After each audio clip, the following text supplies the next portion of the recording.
যুবকের সেজদা আল্লাহর আরশ কাঁপা ওঠে। নওজোয়ান সেজদা দিলে আল্লাহ আরশে আজিম থেকে বলে, যুবক তুই আমারে সেজদা দিলি, যা ওয়াদা দিলাম হাসরের ময়দান আমি তোরে আমার আরশের ছায়া দেব। তোরে আমি পাশে বসাবো নওজোয়ান, তুই স্টেজে বইবি, স্টেজে বসবি, বাকিরা তাকায় দেখবে বাপরে আমগো এলাকার হেতে দি বাদশাহ।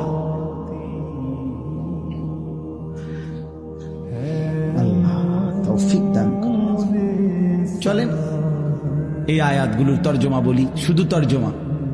আল্লাহ তাআলা বলেন, কাল্লা ইদা দুক্কাতিল আরদু দাক্কান দাক্কা। বান্দা শুনো, যত লাফালাফি ফালাফালি করো মনে রাখো তুমিও একদিন থাকবা না, পৃথিবীও একদিন থাকবে না। এই গোটা জমিন আমি আল্লাহ তাআলা চূর্ণ বিচূর্ণ করে ফেলব।